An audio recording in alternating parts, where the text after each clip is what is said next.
Hi, I'm Anthony Coxon, President of the Australian Chiropractors Association, and welcome to my May President's Message. It's a little bit different this time. First of all, we're doing it over Zoom. And secondly, I'm joined by ACA CEO Matthew Fisher. Hi, Matt. Thanks for joining the President's Message today. Yeah, hi, Anthony. Great to be part of it. It's all a brave new world, isn't it? But it's a changing world. We're in step one of the three-step framework for a COVID-safe Australia. Maybe it might be good to reflect back on what's happened with the ACA over the last 6 weeks, how we've managed to keep business as much as we can as usual and assist the members. Look, it's been really interesting for us in terms of our business continuity that we've been testing. That we trialled remote working one day, and then by the time we got back to the office, I was basically saying, well, that's the end of the trial. We've got to make this work. So we went quickly from having people at work, trialling things, to working remotely.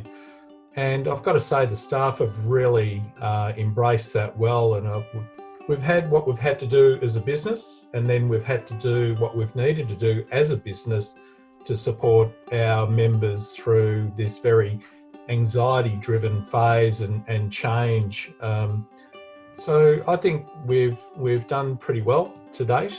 I think if we look at it, that practices are still open, and it's been important to give confidence that you can keep your practice open if you follow these certain guidelines. Yeah. And I think the next step for us is very much in saying to the public, practices are open and people are able to be seen by their chiropractor. And we'll get into that in just a little bit, but I think certainly, firstly, the staff have done an exceptional job from my experience and from other chiropractors that are members of the ACA. They haven't noticed any difference, the fact that the staff have been working from home. And we've also, I think, done quite a good job, and I think a very good job actually, in keeping the members informed. And this has been the real critical thing through this period, is making sure that the members are getting accurate information in a timely manner. Well, that's been a real priority for us. And I think we also learned from the Safer Care Victoria experience about what our members really valued about the accuracy and consistency and quality of communications. And I know it's been something that certainly between Bernard, Ariel and myself, engaging with yourself and other members of the board to make sure that we're putting out good and appropriate information. And it's been a situation that has evolved quite quickly. Fortunately, we've got good links into business groups, into advocacy groups, let alone our own networks, where we've been able to give our members up-to-date information. We've then used our available channels to make sure we were reaching as many as possible. And I think the profession has definitely appreciated this. Amazingly, we've had a small growth in numbers, membership numbers during this period. And I think probably down to two facts. One, that people want to get that information and realise how vital that is, but also perhaps an appreciation for the job that we've been doing on the advocacy level, particularly in terms of, ensuring that the chiropractors were seen as an essential service. Well, I think one of the things that we've been doing and thinking it through the framework of a fit-for-purpose ACA, and I think this issue has brought that forward for us to say, how should we continue to evolve through the eyes of our members? Because we go back to what it is we want to do. We want to stay close to our members. We want to ensure that our members have confidence in the support they feel from us, and we've been providing that through this comms that we've done. So it's been pleasing to see the growth in membership, and particularly that growth has been in the younger cohort of members. And I think the challenge for us is how we continue to demonstrate that relevance and the role we have. And I pose the question in many respects, if we weren't here doing what we're doing, who would be? What would be happening to this profession if the ACA wasn't doing what it had been doing? And I think our members and those who aren't members just need to reflect on that, because we have invested significantly in time, emotional energy, and resources to try and get the best outcomes for the profession and the membership. So one of the questions that I've been getting a lot of is related to personal protective equipment. So we've pretty much been giving the guidance based on the Department of Health advice, but there is a study currently underway looking at infection control in allied health.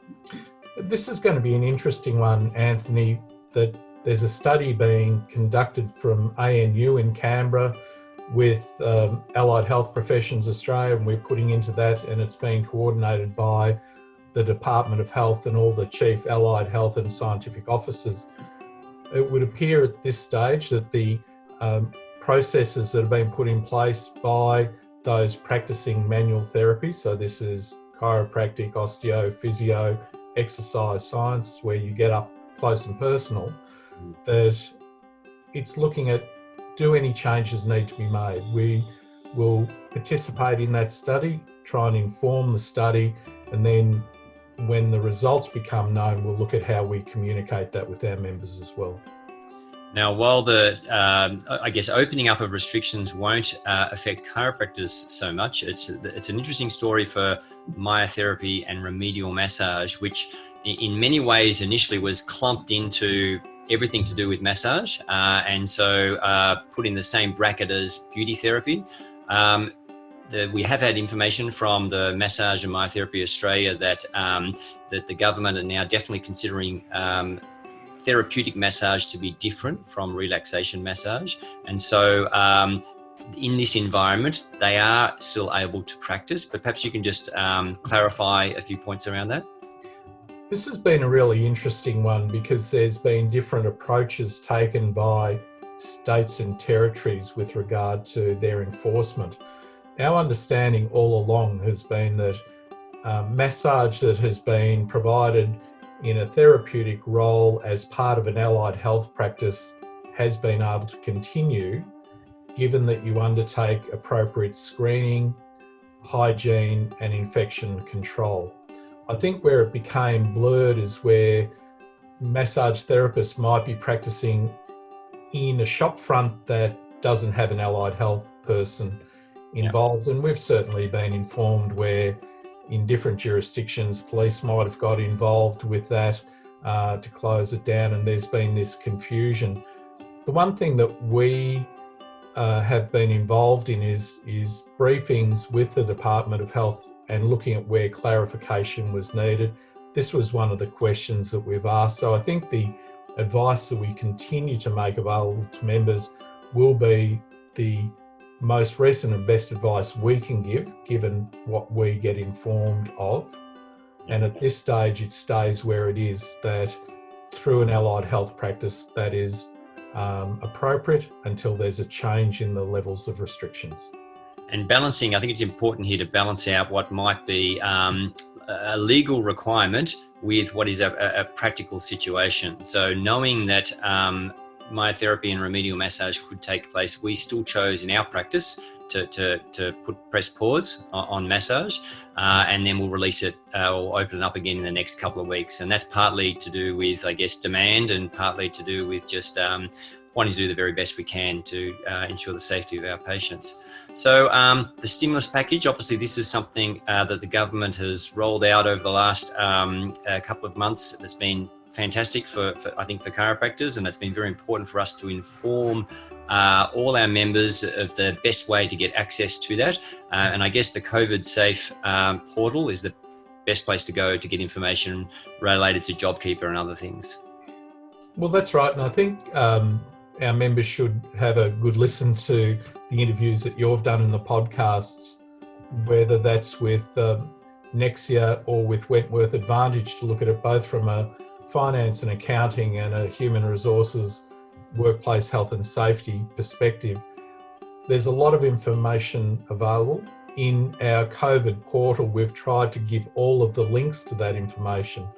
It's interesting for me, both as an employer of people and then providing advice. We've had to look at it from our framework as well, as so I can make a report to the board of the ACA about what we're doing with regard to what we can gain as a stimulus package and where we might qualify or not.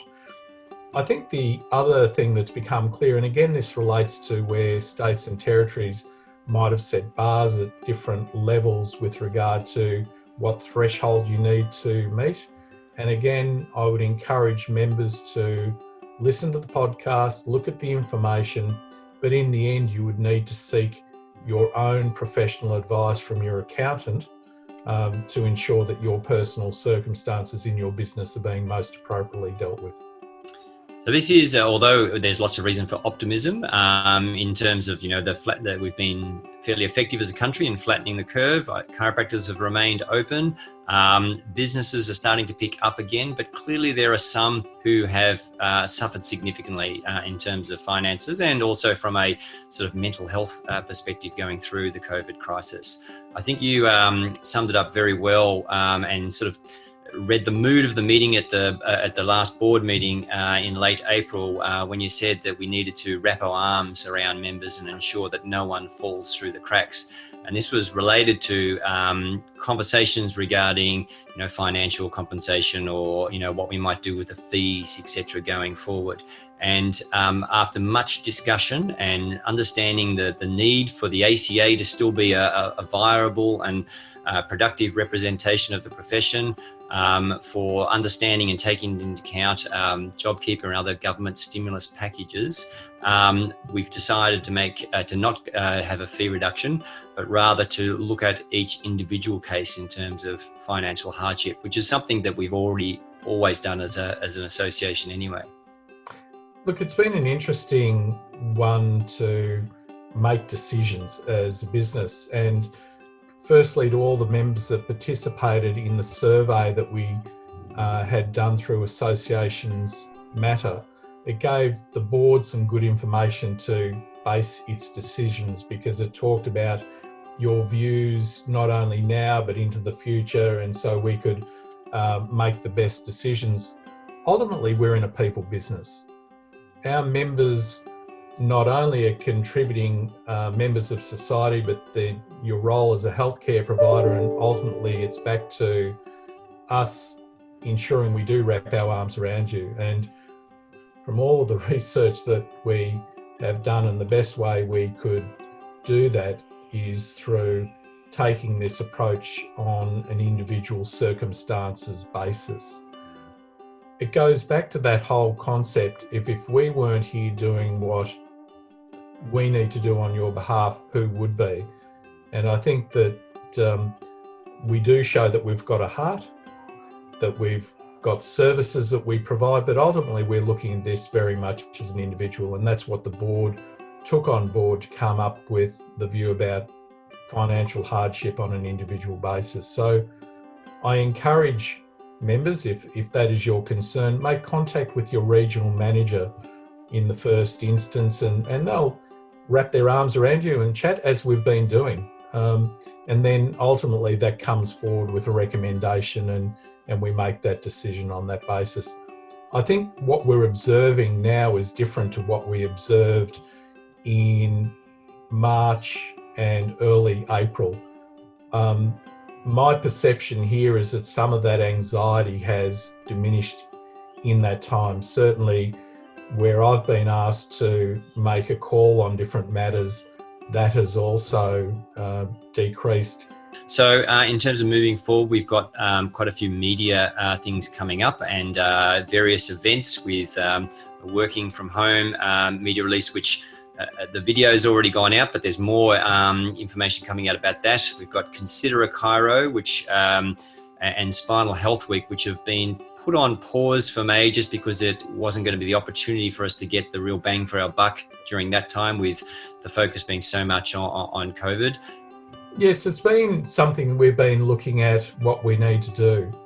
The working from home has been important. I think the quality of resources we've been putting out has been fantastic, and it's interesting to look at the amount it's been accessed and the amount it's been shared. So it's obviously assisting members in providing some advice back into their communities. Certainly Consider a Chiro, which was to be our flagship and will be our flagship going forward. We've just delayed when that is going to be launched, because what we're wanting to do is ensure that the perception of the community is that practices are ready and open.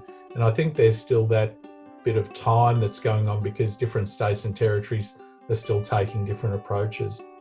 I think the back end of this year is going to be really quite busy and interesting, because also what we've done in the interim is we've made over 40 hours of CPD webinar material available at no cost to members to just keep you connected, get you into this sense of reflective learning and how that can contribute to your growth and development.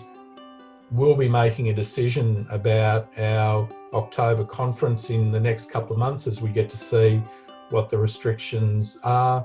And that will also mean a decision around the sports symposium that had been planned for May, but we've got different options available to us. So our view is that once people are able to congregate in larger groups in a socially distancing appropriate way, that there'll be a great need for this reconnection to be done. So that's what we're getting ready for. Absolutely. And there's other things that we won't get into details about now, but just maybe to give a brief mention, we've got Spine Online, which is the replacement for Spine Week, which obviously needed to be cancelled. Will be, you mentioned about the conference, the sports symposium being another one. And just as a comment on the webinars that are available, they're still happening now. I did the telehealth one the other day. There's an ankle injury one coming up. There's a heart rate variability. There's a whole lot of varied information. So no matter what you're into, I'm sure someone will find something that is both entertaining and educational and meets their CPD requirements. Matt, is there anything else that you wanted to say on covering off? Look, I think the main thing is that we are here for our members, and we do this through ensuring that the public also benefits through the care that chiropractors provide. But what I'm really saying to all of you is that stay connected by email, through social media, through making contact with phone, that we are here to support chiropractors, and we're here to ensure that Australians get the great care that chiropractors can provide. So stay connected. Our staff enjoy the interactions with members and wanting to hear different things. It helps inform us in what we do on your behalf as well. So it's about being close to you as a member. Thanks, Matt, and thanks to all of you. We deeply appreciate your membership, and look forward to speaking with you again on my June President's Message. Thanks very much. Thank you.